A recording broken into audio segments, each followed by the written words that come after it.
Welcome to the Contractors Revenue Disruptor Podcast, where we teach you to win $1 million contracts. I'm Michael D. Young.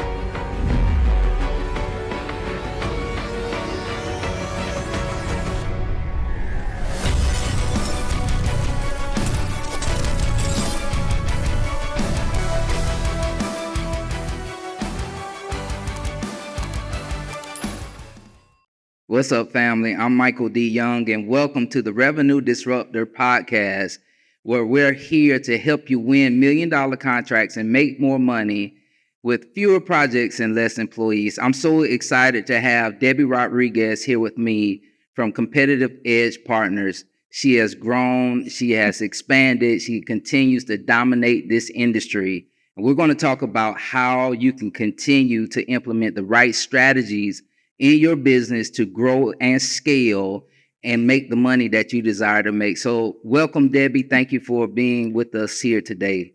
Thank you, Michael. It's great to see you. Yeah, awesome. It's so awesome to have you. I know as we were discussing earlier, you've been in the industry for a long time. You've matriculated from having a staffing company, which is where we met on a project through my former partner, and is just so excited to see your growth. I can't tell you enough what it means to me to see not just a person in the Black and brown community, but a female achieve what you have achieved. I just want to say thank you for not giving up. Thank you for continuing to make an impact, because you are not only doing great things for construction projects and clients and owners, but you're doing great things for the people that work for you. Yes. I will tell you, many a times I almost gave up, especially my nonprofit, because the nonprofit was the hardest one to really get off the ground, because the industry wasn't showing up. We were talking about a workforce shortage problem in the skilled trades, but yet we just wanted to talk about it. Right. So that was probably the only time that I almost gave up was the nonprofit side. Up. I mean, let's maybe settle there for a second. Like, there's so many things people go through just owning a business. You know, money challenges, people challenges, just sometimes growth challenges. There's so many obstacles owning a small business. Can you talk about maybe some of the obstacles you've had over the years, regardless what business it was, but can you talk about some of those obstacles and what you did to overcome? Yeah, absolutely. I'll talk about just last year alone. We went from $12 million to $21.5 million in 1 year, and we lost $750,000. Right. And my entire staff is looking at me like, "Are we okay?" Right. And I looked at them and I said, "Well, the great thing is I was able to save, $2 million before I really started to move Competitive Edge into that model of subcontracting." So I started that really slow. I started at Division 1 first because we did so much work with the general contractors. So it was easy for me to open up that arm of business. But then from there, we went to electrical, and then we went to painting, and then we went to demo and drywall. Okay. But we grew so much, and that was our biggest growth year if it wasn't for me planning and saving so much money to make that move, we wouldn't have been able to sustain. Wow. $750,000 loss is not small. Right. It's not. No. And I would say you keyed in on a couple of points. Number one, when you have a bad year, you have to make sure you don't continue to have bad years, because bad years over and over again will put you out of business. Absolutely. But if you're able to have a good year, I used to hear it said like this: make hay while sunshine. Cash is king, so save your money and don't spend it all. Yep. I used to hear all that coming up in the industry from those that were my mentors, and it appears that came through right when you need it. Do you think the loss that you experienced was due to you transitioning into these different divisions?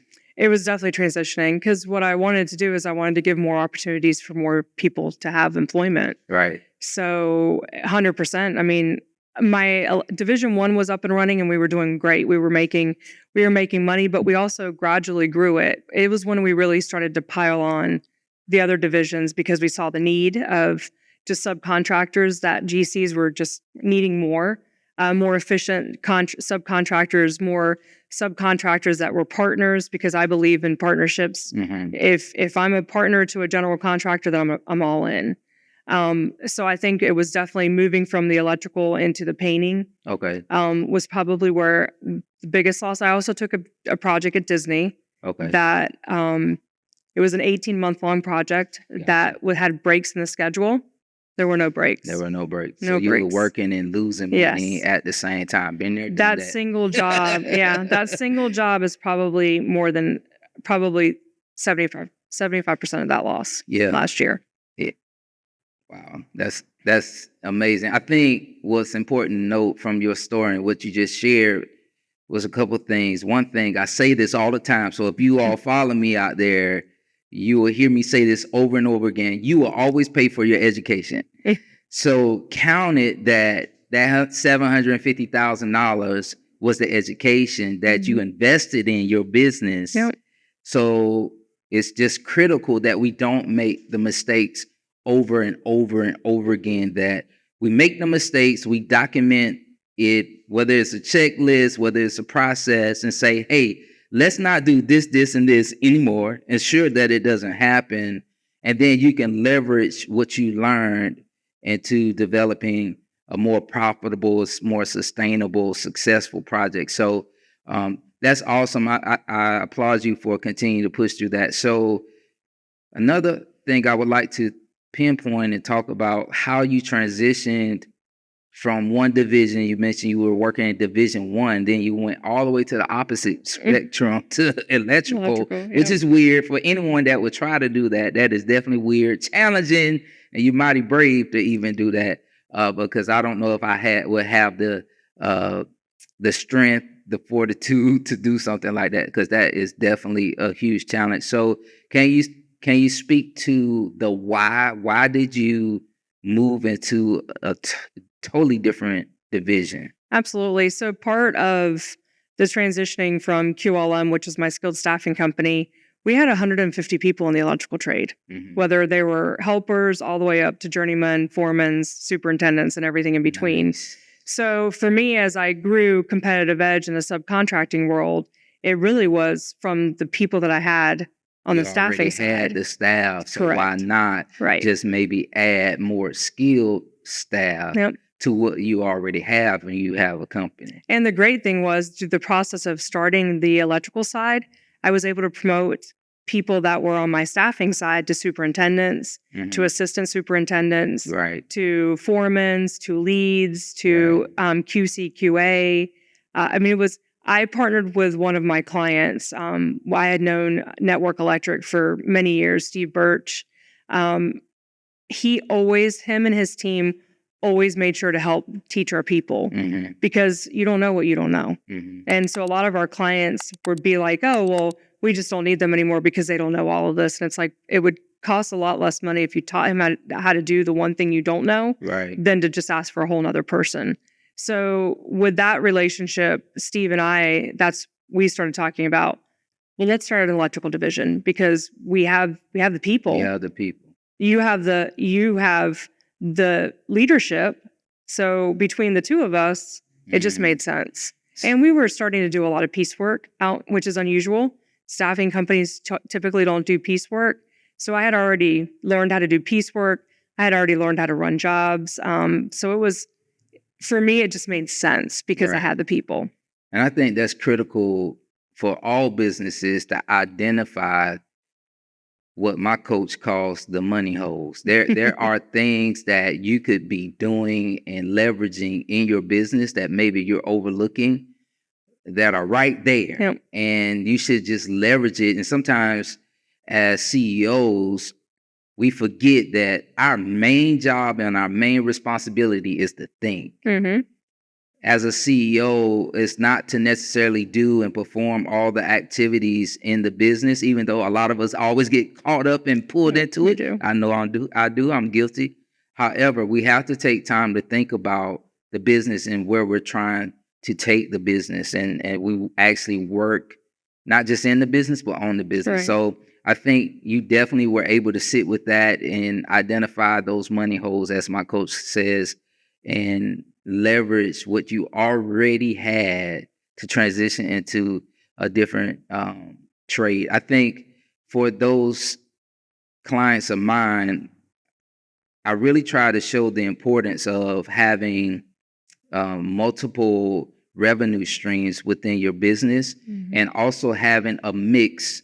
And when I talk about mix, I talk about having, if you're a general contractor, maybe you have prime contract work, but you should also have subcontract work or tier 2 work. And I think you are definitely the definition of that, because you have multiple streams coming in, whether it's self-perform. Are you performing at tier 1 level at all, or are you doing mostly tier 2? We have been asked, but I'll be honest with you. When I started the electrical subcontracting side, I lost a lot of relationships with my ECs in Central Florida, which was not my intent. My intent was to let's partner together and let's go. Of course. But that's not what ended up happening. So what I wanted to make sure, and what I don't ever want to be a GC. I want to be the best sub to a GC. Awesome. And whatever that looks like we're going to go look at a job today that there's like 10 different scopes of work. Well, if we have the people to do it, then we'll bid all 10. Exactly. But if we don't have the people to do it, but we're going to work directly for a general contractor, because I believe that I'm really good on the sub side. I don't know that I would be really good on the GC side. And I don't even think I don't want to go down that route. Gotcha. And so right now you may be in a position you're like, no, I don't want to do that. I will tell you this: you already have developed the skills to do that, in case you ever reconsider. Well, I appreciate that, but I'm very loyal. I'm very loyal to my general contractors, and if it wasn't for them and their belief in me, I wouldn't be where I am today. I mean, there's so many great general contractors out there. Well, you being one of them as well. I mean, you all took chances on me, the staffing girl, right, to become where I am today. I mean, between going from staffing to subcontracting to the nonprofit world, it's been a whirlwind. Right. So one of my strategies, as we talk about multiple revenue streams, one of my strategies that I kind of stumbled upon, grace of God, whatever you want to call it, one of my strategies was general trades contractor. So I think our first one was with CPP, I believe, at the University of Florida. And that is where I worked for a superintendent. I called him Eagle Eyes, because he would see everything. And I was here running the job from Orlando. It was up in Gainesville. And I was driving to Gainesville every day. And I know my wife recalls he would call me early in the morning, Michael, where are you?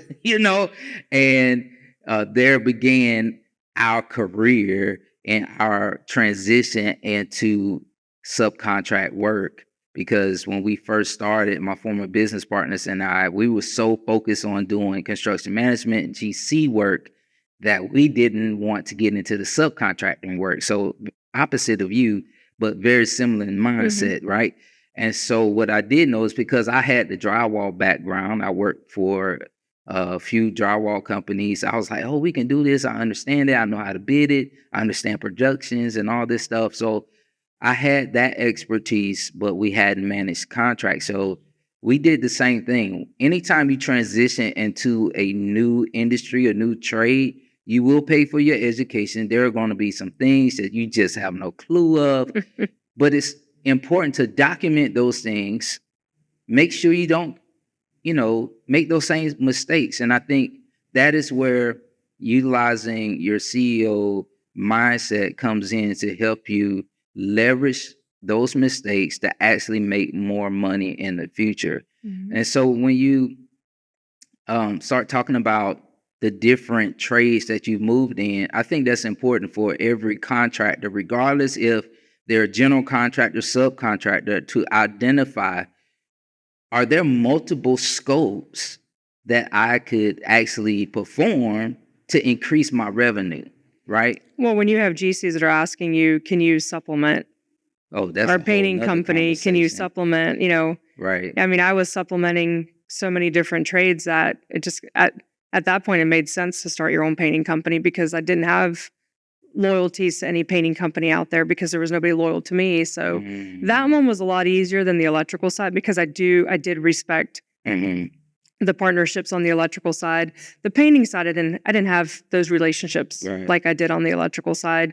So when we started supplementing the painting companies, it was like, well, if I can supplement you with, Mhm. 30, 40 painters, then I can just Mhm. go get the work myself. Right. And so that's kind of how the painting division started. Right. So for those of you that are out there watching this and not sure what she means by supplementing another contractor, basically, if you're on a project and the general contractor has hired a subcontractor and the subcontractor begins to fail to complete their work, complete their contract agreement, meaning maybe they're not performing well, or maybe they're running behind schedule, or maybe they're not staffing the project with enough manpower, then most general contracts include a provision or article that states that they can supplement your staff or augment your staff and find someone else to make sure you get the job done on time and then charge you back for the money they spent hiring someone else. It Mhm. sucks. So I can say that I've never been supplemented. Thank God. I always worked it out some type of way. And I would encourage you, if you're out there in a position where you don't have enough manpower, that's your opportunity, your obligation to find someone else to help you before the general contractor executes an article in their contract to say, I will supplement you, because then now it's costing you probably twice as much and you Mm. will lose a lot of money. Well, that's part of it too, is I went to those painting companies and said, hey, Let me help you. yeah, let me help you because you're going Yeah. to get supplemented. Yeah. And you can only ask for help and get Right. told no so many times before you say, okay, Right. well, then when it happens, don't be upset with me. Exactly. Well, as they say, you can only help those who want to be helped. Yes, that is absolutely true. And I will say that sadly enough, there is still a stigma about women in the construction industry. There's Yeah. still not, it's still not that, oh, they're equal to us. A lot of Right. people still feel like Right. you're just They a don't woman. take you. They don't They take you don't take you serious. serious. Yeah, So they don't take you serious. Do you think you ever have to overcompensate because of that? oh, I mean, my entire career, 24 years of it. Yeah. And it's always, I mean, the great thing is being, had been a leader in NAWIC, Yes. which was the National Association of Women in Construction. I was a president in 14, 15. That kind of opened up the door for me to be on the board of ABC, the Association of Builders and Contractors. Yeah. So I think when I moved into that space, Yeah. I think I was probably taken a little bit more serious. Yeah. And now, I mean, it's 2023, and that was 14 and 15. So it's Right. been It's it's been been a a little few minute years. now. So So, two things, if you all missed it. So, I know some things are flying over your head and you're missing a lot of the gems that Debbie is mentioning. Two things I want to point out to you. Number one, if you are able to leverage being on boards of local industry organizations, it helps to legitimize who you are. I think that's 100%. very important. Like, when you are now a board member, people take you more serious. Mhm. They think you're a thought leader. It's important It to is. be considered a thought leader in the industry. And I don't know why. It's like some mysterious thing that goes on that people now see you in a different light. Maybe they Absolutely. see your professionalism. Mhm. I don't know what all is. Being involved and engaged is extremely important. Yeah. There's a couple of nuggets that have been through my career, and one of them is being involved, but being engaged while you're Right. involved. It's one thing to say, I'm I'm a on the member. board. Yeah. It's one thing to say I'm on the board. It's Right. another thing to actually do the work to Absolutely. make sure that you are, even though you don't get paid for it, it's Right. 100% volunteer. Right. But to me, it doesn't matter. If I'm committing to being on something, then Right. I'm giving you 100% of everything I got. Absolutely. And I think that's definitely one of the attributes that helps people to say, I want Debbie on my team. I think so. I mean, I'm grateful that is exactly what Yeah. our clients definitely think of me. Yeah. And so the second part to that is something you see on the table, awards. Unfortunately, And fortunately, it's also awards that help legitimize you in the industry. So winning certain types of awards helps public relations. It was not until I started winning awards that I grab the attention of organizations and corporations that I had pursued for probably over a decade. Wow. You would have never thought that an award would have changed An that. award automatically is like, oh, yeah, Michael, we've been meaning to. I'm like, you've been meaning to, but you've been in my office and I still couldn't get work. And an award all of a sudden changed your perception of my capabilities, regardless of what resume I had, regardless of what work I had completed, regardless of my integrity or whatever. It took an award to give you that aha moment. So I like to teach my clients to utilize being active in the community, participating on industry boards, and also getting in position to apply for certain awards. Sometimes it brings too much attention or the wrong attention. However, you have to leverage it in the best way.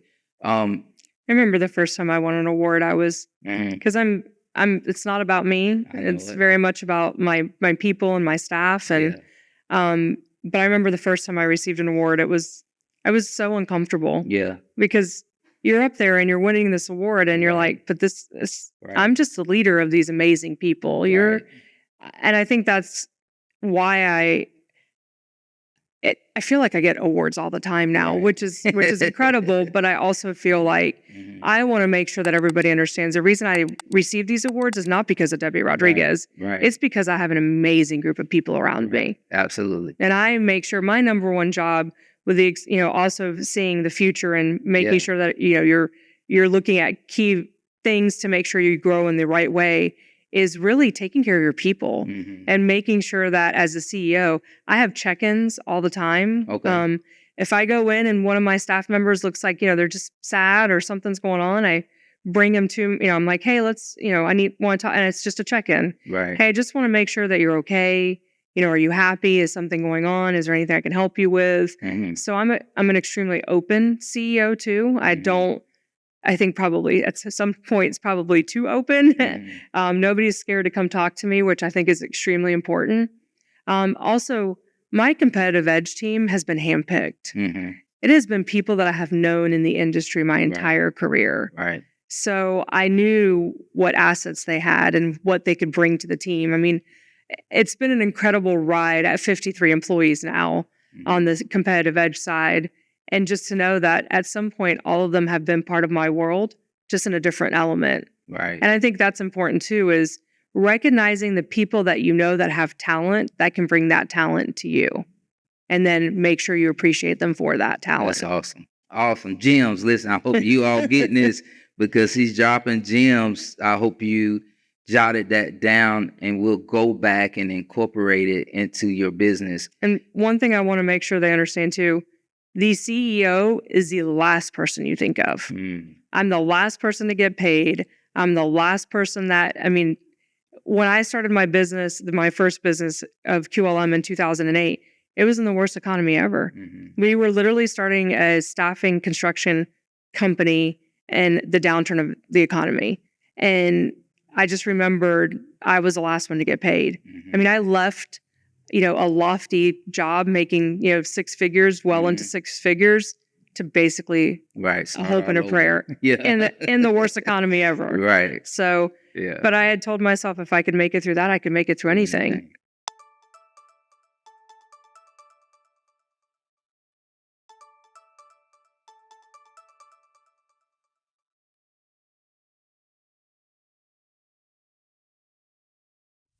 What's up, everybody? If you are a construction contractor and you're looking to win $1 million contracts, grow and scale your business, I help contractors win $1 million contracts so they can make more money working fewer projects with less employees. And we do this through my mentorship program. In my mentorship program, we have bi-monthly group coaching, we have CEO groups, we provide you an online course, and we teach you the strategies you need in order to scale your business and we help implement the systems you need on the back end to support your growth. Because number one, you definitely need the resume, the resources, and the relationships to scale your business. Then we've recently added a mentor protege program with major corporations.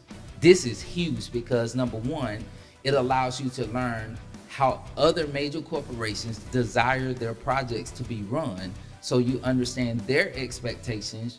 You're learning, growing, and developing relationships with major corporations, which always leads to more business opportunities. I want to tell you, no one else is doing this in the industry, and you've come to the right place if you are looking to truly grow and scale your business. I've done it over and over again. I've won multiple awards for scaling a construction company, and I want to show you everything that I did to do it. So if you're looking to scale, grow your business, win $1 million contracts, sign up right now for my free training. It's very simple. It'll be on the screen, and we'll see you soon. God bless. Yeah, somehow it gives you the fortitude to keep going, and life is like that. I think for whatever reason, there are obstacles, challenges that we must face in order to get to our next, because it prepares us for the larger challenges that we will have. Absolutely. And it actually makes it a little bit easier. I think you remember when I first met you and your wife. Remember, I had just gotten into an accident. Do you remember? It was. I mean, you're talking 15 years ago now. Correct. And I remember. I think I walked into your office, and I believe I met your wife at that time. And I remember I was 120 pounds soaking wet because I remember I had gotten run over by a truck. Literally right when I started QLM. Yeah. Wow. And I was learning how to walk again. I was learning. Starting all over. And literally without insurance. Right. I mean, because I had literally left my last career. Right. It was. I feel like if I started off on all of the wrong feet, which I did, you did I that. mean, how was it going to get worse? I mean, I literally went, no income, got ran over, no insurance. I mean, fighting for my life, and the worst economy ever. Right. So with all of that stacked up against you, are there 2 or 3 things you think got you from there to here? So number one, the grace of God. I mean, I didn't die that day because I had a bigger purpose. I will say that in 2008, 9, and 10, I had no idea what that purpose was. I just kept, I'm going to walk again. I'm going to make sure that I get back. I mean, I was back in less than 3 months, which I was not supposed to be back at all. Wow. But I think through that whole process, where I really focused on was, I have a bigger purpose. I don't know what that bigger purpose is right now, but I didn't die for a reason. So I'm going to live my every day as if it's my last. Right. And then today, I know why I didn't die. Right. I mean, the amount of people that we have helped get employment, learn trades, get out of the welfare system. Right. I mean, just you talk about so many people that we've touched through one of the business models has been incredible. Right. I mean, I now see our team members buying houses now. I see them, have families, and I employ their entire families. Right. Being a migrant, being raised by 2 Cuban parents that migrated here from Cuba when socialism and communism happened. The same thing happened in Venezuela. Well, I was there for the Venezuelan population. Wow. I feel like there was a billboard in Venezuela that says, when you get to Orlando, Florida, go find Debbie Rodriguez. She will teach you a trade, and she will put you to work and make sure that your family is taken care of. That's awesome. And so I have a very, very large Venezuelan Hispanic population that works for me. And I never knew that when I started speaking Spanish, my career path would change again. Wow. Because you just don't think about it. You just don't think about it. And then all of a sudden you start speaking Spanish, and then everybody starts realizing that, oh my God, this lily white girl with blonde hair and blue eyes is really Spanish. And I think that, and I didn't know how much that would change what everybody thought of me, because I didn't think about that. Like, just because I look the way that I look. Right. I mean, my mom and dad We were raised, in a Cuban household. We were Right. raised in a Latino household that has completely different, very different than American households. Mhm. So it was also my mother and father have taught me a lot. Yeah. And I think so being run over and then coming back and doing that, like I do know why I didn't die that day. Awesome. And most people don't ever find that out. Yeah. So that purpose, Mm-hmm. that was like critically important for you to discover that. How did you eventually discover that? I think it's one of those. So we have a Thanksgiving picnic the Saturday before Thanksgiving every year. Mhm. And a couple of years ago, I'm standing there. I've got, almost 200 of our team members that are at this picnic. And you have this family walking towards you. And you know who all of them are, Mhm. but they're together. And then you start to realize I employ the father, the mother, Yeah. the son, the daughter, the Mhm. aunt, the Mhm. uncle. Mhm. And for a moment, I was like, Mhm. oh my God, that is a lot of stress. But we've been able to maintain so many households where we are their only employer. Right. Again, very stressful. Would never recommend that to anybody. Yeah. But I mean, I think that was a couple of years ago at our Thanksgiving picnic was probably my aha moment Mhm. where I just sat around and I was like, had I died that day, Mhm. none of these people would have had the opportunity that they Yeah. have today. Yeah, I want to segue that conversation to maybe something deeper. So you may think you're talking to your therapist. But, Okay. but I'm not a therapist. But I do want to really unpack a certain thought. Do you believe or have you considered the burden, or is there a burden from employing so many people, families, and trying to make sure they have enough work to keep them working? Is there any type of burden still there? I mean, yes, of course, every Yeah. day. I mean, every day a job ends because I'm sorry, but in construction, everything has a beginning and an end. Yes. So it's constantly making sure that you're Yeah. filling the funnel to make sure that those Right. people have employment. Yes, Yeah. it is a massive burden Yeah. because you're talking 450 people now Right. And so, between all the entities. right. So having the obligation or feeling the obligation to take care of 450 people, not just your family. Yeah, but 450 families. My family would tell you they're the last ones to be taken care of. Right. So this is what I want to segue to, and it's a different thought, and I want to stretch your mindset just a little bit about something totally different. And I said this to one of my previous guests. What if, as we are now getting older, and you begin to say, I'm going to make sure at the end of the day, I'm happy. I think there's nothing wrong with serving people and taking care of people.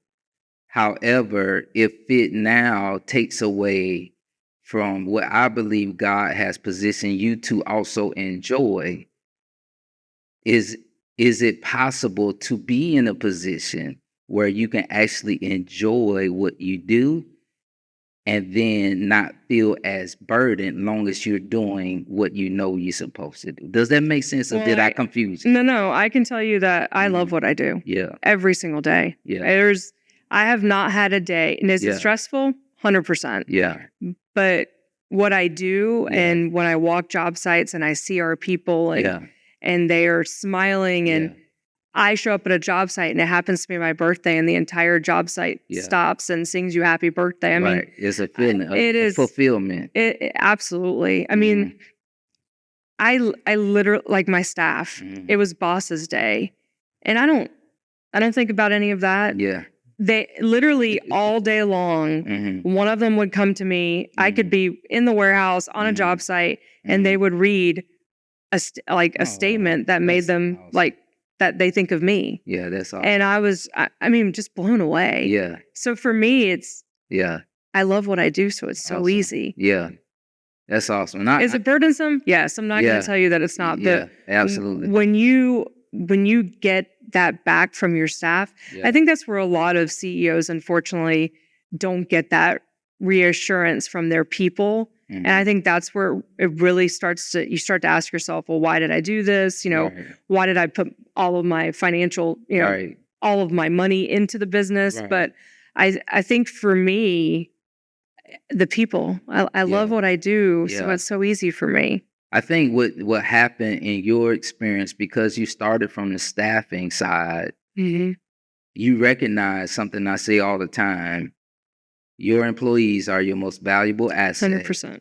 And I think you recognize that so early, and you put a lot of intentionality on developing and loving on and grooming your people first. And so for most companies, it doesn't happen that way. Right. And I think for you, because that became such a monumental part of your business, and how you structured everything around that, that created a culture in your organization that definitely it comes natural to you.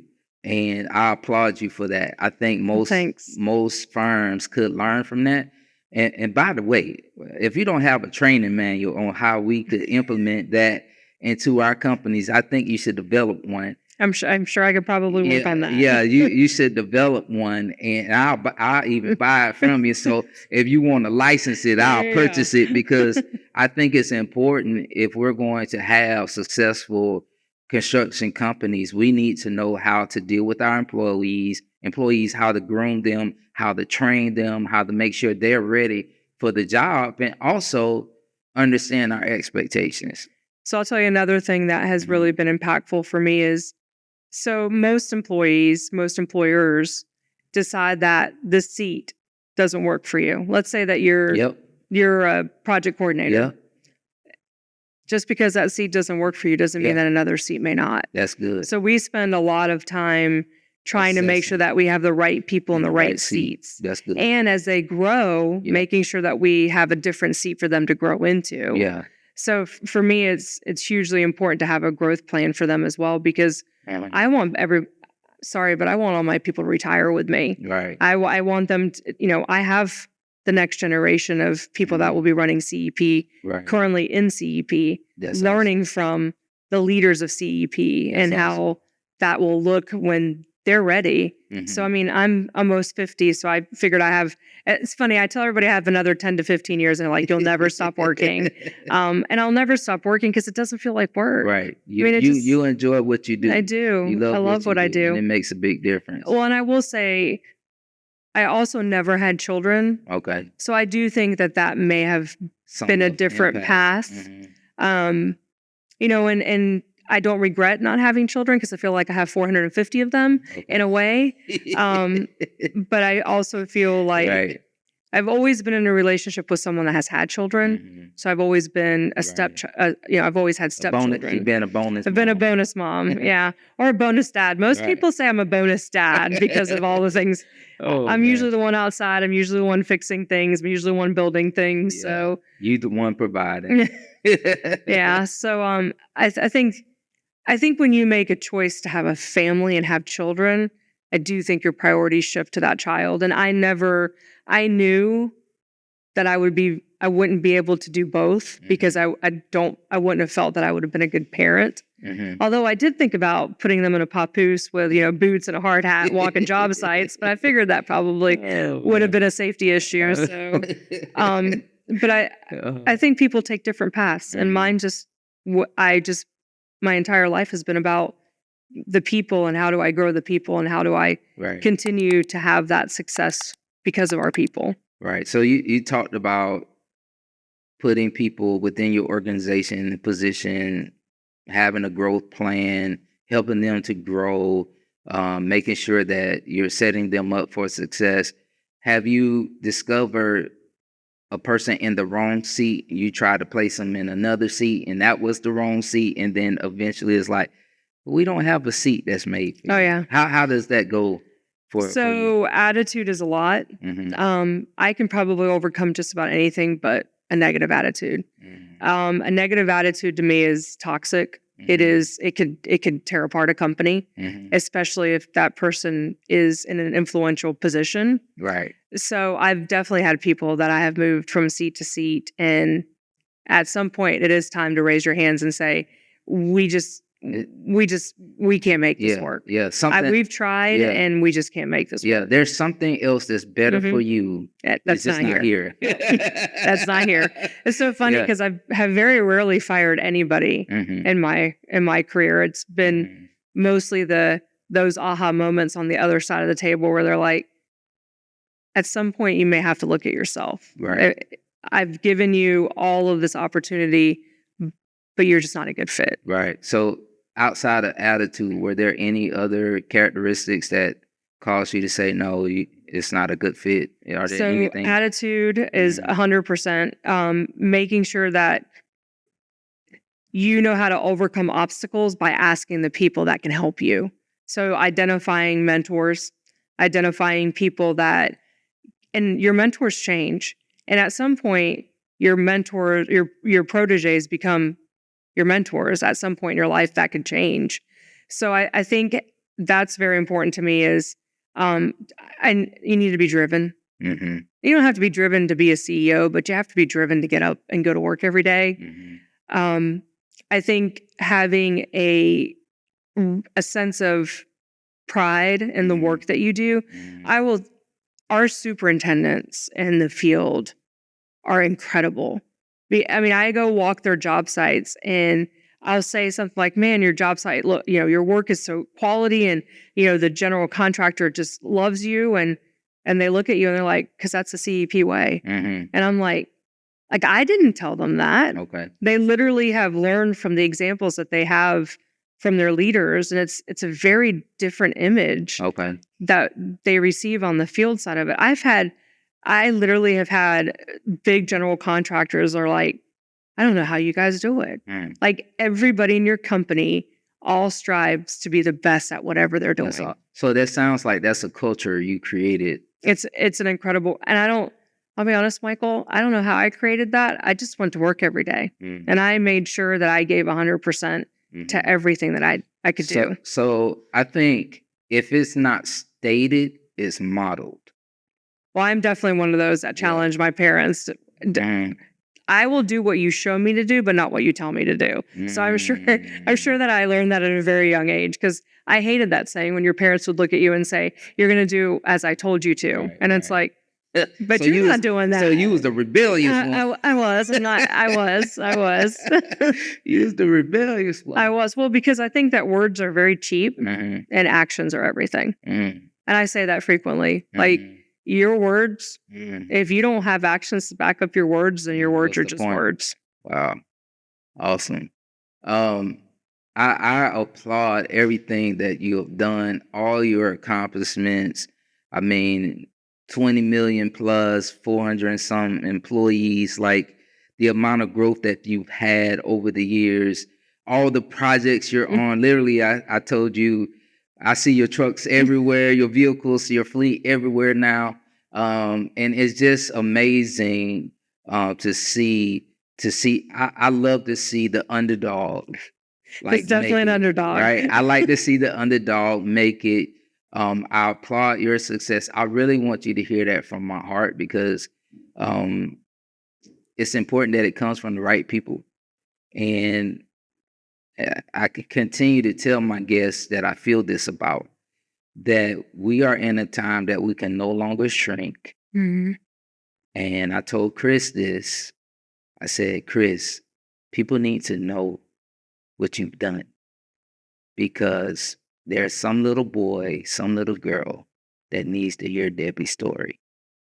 And hearing Debbie's story will give that little Cuban girl, that little Cuban boy, the hope that I also can make it one day. So are there any before I make you cry, are there any last thoughts, strategies that you would tell someone after all that you've experienced in this construction industry, being a female in a male-dominated industry? Are there any last points or things that you can suggest to a male or female Absolutely. that you want to leave with them? So, first thing is, don't ever let anybody tell you that a college degree is what matters the most, because those of us that don't have college degrees did it from pure drive and pure the desire. I never in a million years would have thought I would have been an entrepreneur, which is interesting, and here I am. But so many people put so much. There's one thing to be educated. There's one thing to have a college degree. So I think that our society has focused a lot on having a college degree. When I'm sorry, but the School of Hard Knocks is probably the best school you could ever go to.